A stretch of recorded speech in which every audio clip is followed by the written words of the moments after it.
Bismillahirrahmanirrahim. Assalamualaikum warahmatullahi wabarakatuh. Alhamdulillah, wassalatu wassalamu ala rasulillah wa ala alihi wa sahbihi wa wala wala haula wala quwata illa billah. Para jamaah sekalian, ya, para santri dan juga takmir dari Masjid Nurun Nuha, ya, alhamdulillah. Di kesempatan kali ini Allah Subhanahu wa taala memberikan kesempatan kepada kita di tempat yang Masya Allah luar biasa ini, ya, di puncak kebun jeruk yang ada di wilayah Malang ini. Kita ada di lereng Gunung Kawi ini, ya, di lereng Gunung Kawi. Dan di belakang saya sebelah utara sana itu ada Gunung Arjuno. Dan kita sekarang lagi observasi, ya, mengamati fajar. Dan di ufuk kita sana terlihat di sana ada puncak Semeru dan juga ada puncak Bromo di sana. Masya Allah luar biasa pemandangan dan kota Malang dengan lampu-lampunya yang begitu luar biasa kita saksikan di malam hari ini. Para jamaah sekalian, para hadirin, ya, kalau kita lihat sekitar kita ini kan banyak sekali gunung-gunung ini, ya, Masya Allah. Memang luar biasa gunung itu. Kita selaku manusia tentunya kalau melihat gunung itu kan mesti muncul perasaan bahwasanya wah subhanallah betapa besarnya gunung ini kan gitu. Kenapa demikian, ya? Karena memang fitrah kita seperti itu. Allah menciptakan kita itu dari tanah. Yang mana fitrahnya tanah itu di bawah, ya, dia itu rendah, bisa siap menerima masukan, air masuk, diserap gitu kan. Nah, dan sifatnya tanah itu tawadhu, itu rendah hati gitu. Jadi sifat kita, ya, dari bahan penciptaan kita memang kita berada di bawah, dan dari situ maka kemudian sebagai fitrah kita selalu mencari sesuatu yang lebih dari kita. Kita merasa ada lebih yang besar dari kita. Di antara kita mendapati manusia itu, ya, di antara mereka ada yang sampai mengagungkan gunung gitu, ya, menyembah gunung atau menyembah pohon besar, menyembah batu besar. Amin. Oke, monggo. Atau juga mengagungkan laut gitu, ya. Karena mereka menganggap itu lebih besar dari manusia. Padahal sejatinya tidak demikian. Bahwasanya yang lebih besar daripada itu semua adalah Allah Subhanahu wa taala yang menciptakan kita, yang memberikan rezeki kepada kita gitu. Maka kalau tidak ada petunjuk dari Allah Subhanahu wa taala, ya gitu, banyak manusia yang tersesat. Maka itulah mahalnya hidayah, kita bisa mengenal Allah Subhanahu wa taala. Nah, kembali kepada gunung, ya, yang ada di sekitaran kita ini. Ternyata gunung itu termasuk makhluk yang memang memiliki keistimewaan. Allah menyebutkan dalam Al-Quran itu sampai diulang sebanyak 39 tempat di dalam Al-Quran terkait dengan gunung ini. Ya, supaya apa? Supaya kita memperhatikan gunung ini, ya, mengambil pelajaran dari gunung.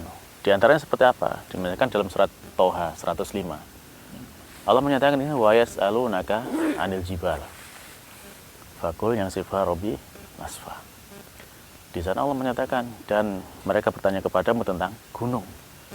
Ya, maka kata Allah Subhanahu wa taala, maka katakanlah bahwasanya gunung itu akan dihancurkan dengan sehancur-hancurnya.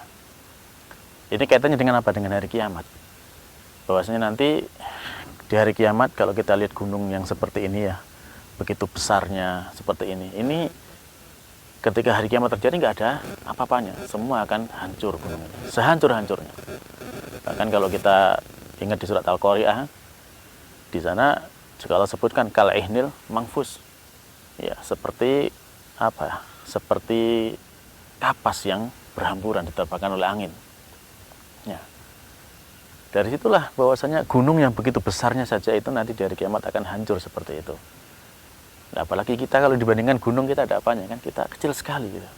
Itulah dasarnya di antara perkara hari kiamat. Maka dari sana para jamaah sekalian yang Allah Subhanahu wa taala, belajar dari gunung ini, ya, tentunya kita selaku manusia, ya, tidak layak untuk menyombongkan diri. Tidak layak untuk kemudian membanggakan diri. Gunung yang sebesar itu saja itu di hadapan Allah Subhanahu wa taala tidak ada apa-apanya. Nah, inilah para jamaah sekalian yang Allah Subhanahu wa taala. Jadi sejatinya kalau kita misalkan seperti ini, berada di atas gunung seperti ini, kita seharusnya bisa ingat dengan kebesaran Allah Subhanahu wa taala. Ya, ingat dengan hakikat diri kita di hadapan Allah Subhanahu wa taala. Kita sangat kecil sekali, tidak ada apa-apanya. Maka lantas dengan apa kita akan menyombongkan diri? Dengan apa kita kemudian tidak mau tunduk kepada Allah Subhanahu wa taala? Apa yang bisa kita banggakan di hadapan Allah Subhanahu wa taala? Nah, demikian juga ketika Allah Subhanahu wa taala menciptakan gunung seperti ini juga bukan suatu hal yang sia-sia, bukan perkara yang sia-sia semata, tapi memang ada fungsinya. Di antara fungsinya bahwasannya Allah menciptakan gunung itu wal jibala autada dalam surat An-Naba. Yang ketujuh. Jadi gunung ini sebagai pasak, sebagai paku kan gitu. Supaya bumi ini tidak bergoncang, tidak bergerak. Kita tahu mungkin dulu ya dalam pelajaran geografi ataupun yang lainnya itu kan di sana yang namanya apa? Gunung itu pulau itu kan bergeser-geser kan gitu. Sehingga dulu ada lempeng Australia, lempeng Afrika ya itu. Dulunya ada yang menyatu antara misalkan Asia dengan Afrika, kemudian saling memisah. Nah, ketika kemudian saling bergerak seperti itu tidak nyaman untuk ditempati sebagai hunian. Lalu Allah Subhanahu wa taala menciptakan gunung sehingga itu masing-masing bertempat pada tempatnya. Sekali lagi bahwasanya gunung Allah ciptakan itu ya untuk sebagai kenyamanan kita selaku manusia. Tanpa itu ya kita sulit untuk bisa hidup di muka bumi ini, tidak bisa nyaman seperti sekarang ini. Dan kalau kita lihat pun seperti sekarang misalkan tanah-tanah yang ada di lereng-lereng gunung ini lebih kokoh daripada yang tanah-tanah yang tidak ada gunungnya. Nah, maka untuk itu para jamaah sekalian yang Allah Subhanahu wa taala, selain kita mengambil ibrah dengan adanya gunung, ya kita harus bersyukur dengan adanya gunung ini. Ya, dengan syukur maka tentunya Allah Subhanahu wa taala akan menambah nikmat kita. Ya, la in syakartum la azidannakum.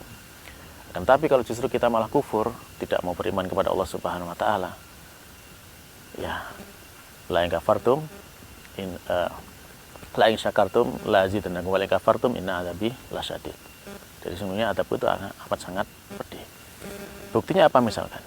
Gunung ini bisa saja ya apalagi kita ya di cincin api gitu ya. Gunung itu akan sangat mudah untuk menjadi adab bagi orang-orang yang ada di sekitarnya tatkala mereka tidak mau bersyukur kepada Allah Subhanahu wa taala. Sekali saja meletus, ya bahkan tidak sampai meletus, hanya menjatuhkan lahar yang turun, guguran lahar ke laut aja sudah menjadikan tsunami gitu. Dan sudah berapa banyak yang menjadi korban. Ya mudah-mudahan yang mereka yang menjadi korban itu termasuk yang syahid ya. Akan tapi lebih daripada itu kita harus introspeksi diri. Apakah kemudian ketika gunung ini sudah tidak nyaman untuk ditempati itu, sebabnya apa? Apakah karena faktor kita yang tidak bisa bersyukur kepada Allah Subhanahu wa taala? Nah, itu yang harus kita perhatikan. Kalau memang demikian ya harus kita segera kembali kepada Allah Subhanahu wa taala. Terlebih lagi kita yang ada di Malang seperti ini. Kita tahu kita dikelilingi oleh gunung aktif. Ya, ada Semeru, ada Bromo, ada Arjuno, semuanya aktif. Bagaimana kemudian gunung-gunung aktif ini tetap bisa tenang, menjadi pelindung bagi kita, menjadi kenyamanan bagi kita? Hanya satu, yaitu kita taat kepada Allah Subhanahu wa taala. Kalau tidak, ya sangat mudah bagi Allah Subhanahu wa taala untuk memerintahkan gunung itu agar menumpahkan larvanya dan menjadikan kebinasaan bagi orang-orang yang ada di sekitarnya. Maka untuk itu para jamaah, para teman-teman sekalian yang Allah Subhanahu wa taala, ya intinya kita harus nanti waspada ya, waspada terus. Kita ada di atas gunung, gunung kita ini gunung yang aktif. Yang diminta dari kita adalah kita harus nantiasa mengesahkan Allah Subhanahu wa taala.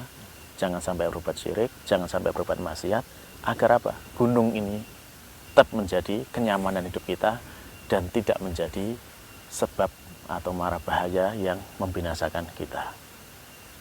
Baik, begitu saja mungkin barangkali yang bisa kita sampaikan pada renungan kita di pagi hari ini.